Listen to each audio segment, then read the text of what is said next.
एक तरफ जहां विधानसभा में मोहन सरकार ने बजट पेश किया, वहीं दूसरी तरफ विपक्ष लगातार नर्सिंग घोटाले को लेकर सरकार से सवाल पूछ रहा है।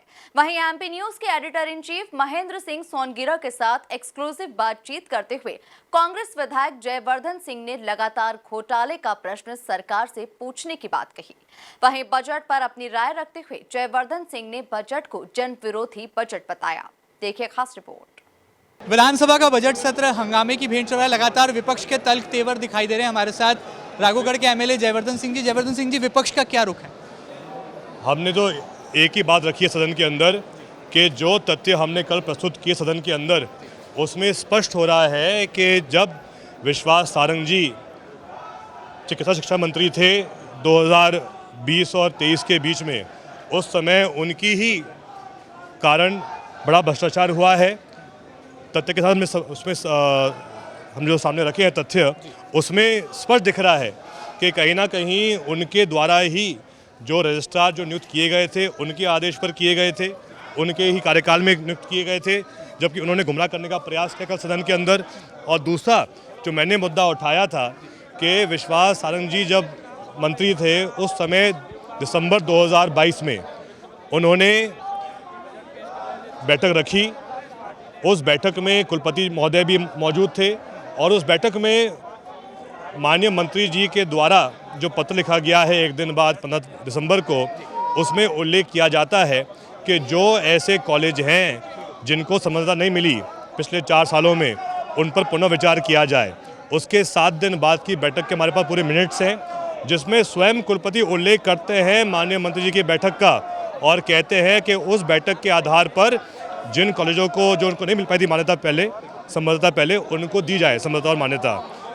और ये वही कॉलेज है जिनके मालिक आज जेल में है। बजट को लेकर सीधा कंक्लूसिव एविडेंस है जिसके माध्यम से स्पष्ट दिख रहा है कहीं ना कहीं मंत्री जी के बैठक के बाद ही जो दागी कॉलेज हैं उनको मान्यता मिली, संबद्धता मिली। और इस विषय पर हम यही मांग कर रहे हैं कि नेतृत्व के आधार पर विश्वास सारंग जी इस्तीफा दें। बजट पर कोई बात नहीं हुई सेशन में? बजट पे देखिए, हम जो पहला मुद्दा है, जब कोई भी मंत्री या कोई भी विधानसभा का सदस्य सदन के अंदर गुमराह करता है, असत्य बात करता है, बेबुनियाद बात करता है, जिस प्रकार से आपको याद होगा 2023 में भाजपा के लोगों ने जीतू भाई को गलत तरीके से घेरा था, उनको सदन से बाहर किया था। तो उसी प्रकार से हम इस बार कह रहे हैं, जब हम सबूत प्रस्तुत कर रहे हैं, हम तो सबूत दे रहे हैं, हम सबूत दे रहे हैं कि सीधा यहाँ पे विश्वास सारंग जी ने उनके कल के संबोधन में गलत जानकारी दी है, सदन को भ्रमित किया है, तो उन पर कार्रवाई होनी चाहिए।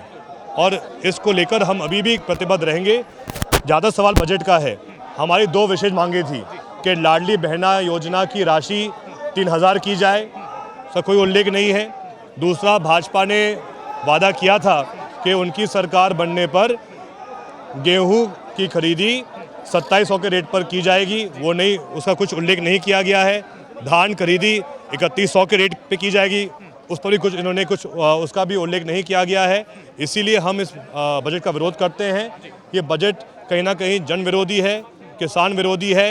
और जो हमने यहाँ पे स्पष्ट जो एक नारा आज लगाया सदन के अंदर कि मुख्यमंत्री पे कौन भारी, विश्वास सारंग भ्रष्टाचारी। तो देख सकते हैं यहाँ पर पूर्व मंत्री हैं जयवर्धन सिंह और दिग्विजय सिंह जी के राजनीतिक विरासत को आगे बढ़ा रहे हैं। और बजट की बात यहाँ पर बेईमानी सी लगती है, क्योंकि विपक्ष ने मोर्चा खोल दिया है और राष्ट्रपिता महात्मा गांधी की प्रतिमा के नीचे पूरा विपक्ष यहाँ पर एकजुटता दिखा रहा है। पीछे आप नज़ारा देखिए कि तमाम कांग्रेस के जो विधायक हैं, उन्होंने यहाँ पर एमपी की मोहन सरकार के बजट की खिलाफत शुरू कर दी है और मांग केवल और केवल यहाँ पर नर्सिंग कॉलेज घोटाले की निष्पक्ष जांच की जा रही है। फिलहाल मेरे सहयोगी अरुण यादव के साथ doctor Mahendra Singh, MP news, Bhopal.